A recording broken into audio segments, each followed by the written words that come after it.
Assalamualaikum warahmatullahi wabarakatuh. Halo sahabat sejuta kisah. Mudah-mudahan Anda masih selalu setia bersama kami, channel yang setiap hari selalu menyuguhkan cerita-cerita misteri yang menarik. Dan untuk kesempatan kali ini kami sudah menyiapkan sebuah kisah misteri yang berjudul Sumur Pemakan Tumbal. Kejadian ini terjadi di suatu desa perbatasan Jawa Tengah dan Jawa Timur, tepatnya di era 80-an, ketika pembangunan belum menyeluruh hingga ke pelosok-pelosok desa. Sebuah desa, sebut saja namanya Desa Jati Alas, merupakan sebuah desa yang dikenal dengan hasil kerajinan tangan yang menjadi komoditas desa. Perkenalkan, aku Rani, salah satu warga Desa Jati Alas yang hidup sangat berkecukupan di desa ini. Mungkin dengan segala sesuatu yang kami punya, keluarga kami dianggap sebagai salah satu keluarga yang terpandang. "Rani, belum ke sumur?" tanya salah seorang warga yang lewat di depan rumahku. "Ini sebentar lagi, Bu. Nanti saya nyusul," jawabku. Untuk memenuhi kebutuhan air di desa ini, kami harus menimba air dari sumur yang terdapat di ujung perbatasan desa. Sebenarnya tidak jauh, hanya saja untuk keperluan air di rumah kami harus setidaknya 2 kali bolak-balik sumur. Rani, katanya bapakmu nambah karyawan lagi ya?" tanya seorang ibu yang sedang ikut mengantri menimba sumur. "Iya, Bu. Pesanan dari kota tambah banyak, biar bisa diambil semua," jawabku menjelaskan kepada mereka. "Wah, makin kaya ya keluarga kamu. Harusnya kamu gak usah nimba ke sumur ini lagi. Kan bisa nyuruh anak buah bapakmu," lanjut ibu itu. "Hihi, jangan, Bu, nanti aku jadi males. Bapak yang nyuruh, harus aku yang ke sumur," jawabku. Giliranku datang, aku memenuhi jerigen dengan air, segera kembali ke rumah, dan kembali lagi ke sumur hingga bak di rumah terisi penuh. Rutinitas inilah yang terjadi di setiap pagi. Siangnya aku membantu untuk membuat kerajinan. Semua berjalan seperti rutinitas desa lainnya. Namun malam ini terjadi hal yang tidak biasa. Suara kentongan berbunyi. Jumlah kentongan itu menandakan ada orang yang meninggal. Warganya keluar dari rumah dan berkumpul. "Mas, siapa yang meninggal? Kejadiannya di mana?" tanyaku kepada Mas Anto yang lewat depan rumahku. "Itu Pak Tardi. Katanya jasadnya ditemukan di dalam sumur. Ini saya mau ke sana," jawabnya dengan buru-buru. Aku mengenakan sandalku dan menyusul ke sana. Benar yang diceritakan Mas Anto, jasad Pak Tardi terlihat terbaring di sisi sumur dengan wajah yang sudah ditutup selembar kain. Terlihat perangkat desa sedang sibuk memeriksa kondisi jasad dan lokasi. Aku pulang dan menceritakan ke bapak dan ibu. Namun sepertinya mereka tidak terlalu peduli. Padahal dulunya Pak Tardi pernah bekerja pada bapak sebelum akhirnya mengundurkan diri. Setelah kematian Pak Tardi, warga ikut menggunakan sumur tersebut. Mungkin karena merasa kurang bersih juga.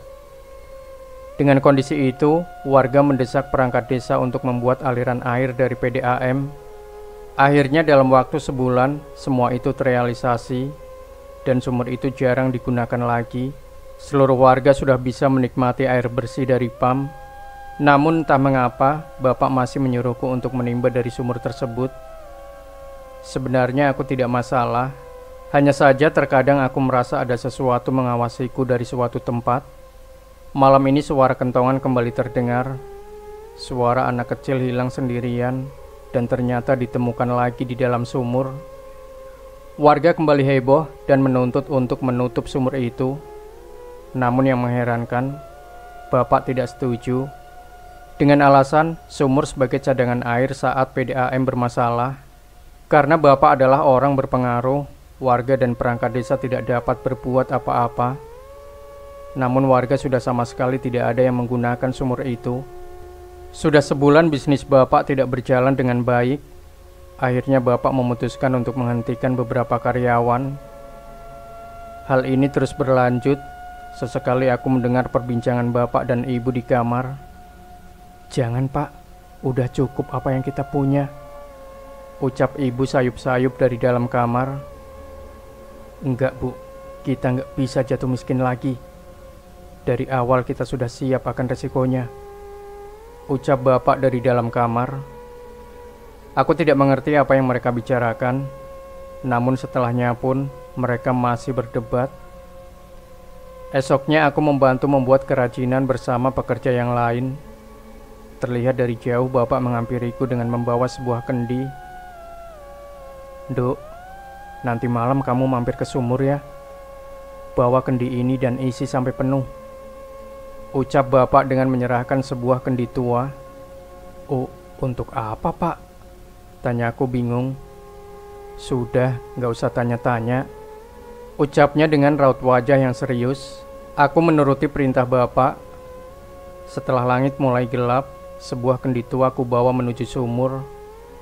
Walaupun sudah terbiasa, tapi aku merasa ada yang aneh dari semua ini. Sebuah sumur tua terlihat di hadapanku. Tidak ada penerangan yang selain lampu minyak yang kubawa. Sedikit demi sedikit aku menimba sumur dan mengisi kendi tua pemberian bapak. Namun sebelum sempat penuh, tali dan emberku tersangkut sebuah benda ikut terbawa. Aku menariknya sekuat tenaga hingga benda itu terangkat ke atas dan jatuh di samping sumur. Lampu minyak kudekatkan ke benda itu, dan yang terlihat sungguh mengerikan. Jasad bayi yang sudah membusuk dengan bau menyengat tergeletak di pinggir sumur. Aku menutup mulut dan hidung, menahan bau busuk yang muncul dari jasad itu. Segera ku angkat lampu minyak dan bersiap berlari meninggalkan sumur. Belum sempat berdiri, badanku tertahan dengan sesosok makhluk yang muncul dari belakangku. Makhluk perempuan dengan wajah yang membusuk, dengan rambut putih yang disanggul berantakan, berdiri tepat di depan wajahku. Mau kemana, Nduk? Sekarang di sini tempatmu, ucap makhluk itu kepadaku. Tolong! Aku mencoba berteriak, namun sepertinya tidak ada yang mendengar. Bapakmu sudah menyerahkanmu pada kami untuk ditukar dengan kekayaannya. Sekarang kamu milik kami, ucap makhluk itu. Beberapa makhluk lain mulai muncul dari semak-semak di sekitar sumur dan bersiap menghampiriku. Enggak mungkin. Bapak enggak mungkin ngelakuin itu, bantah aku dengan air mata yang mulai menetes. Hihihihihihi. Di sebelahmu itu adalah jasad adikmu, dan jasad ibumu sudah lenyap terlebih dulu. Makhluk itu semakin mendekat dan mencengkram tangannya ke tubuhku. Aku menghindarinya dengan kaki yang lemas. Ibu ada di rumah. Gak mungkin aku percaya sama demit laknat seperti kamu, teriakku kepada makhluk itu. Ibumu, adikmu, dan kamu adalah tumbal yang dijanjikan ayahmu untuk bisa menjadi kaya dan hidup bersama wanita sundal yang mengaku sebagai ibumu. Ucap demit itu. Tanpa terasa, setan dari balik semak sudah mencapai tubuhku dan mencengkram dengan erat. Bu, Pak, gak mungkin. Bapak, tolong Rani, Pak. Aku berteriak sambil meronta, namun tenaga setan itu terlalu kuat. Rasa sakit yang tak tertahankan mulai muncul. Selama semalaman setan-setan itu mencabik-cabik tubuhku dan menjilati semua darah yang menetes dari lukaku. Setan-setan baru bermunculan melakukan hal yang sama hingga mereka puas dan mengangkatku. Suara gemericik air terdengar. Itu adalah darahku yang menetes ke dalam air di lubang sumur. Suara itu terdengar beberapa kali hingga tubuhku menyusul tetesan darahku ke dalam lubang itu sebagai tumbal perjanjian Bapak dengan setan-setan ini. Demikian sahabat Sejuta Kisah. Jangan lupa berikan komentar Anda, like, share video ini, subscribe channel Sejuta Kisah, dan nantikan kembali cerita-cerita misteri terbaru dari kami. Wassalamualaikum warahmatullahi wabarakatuh.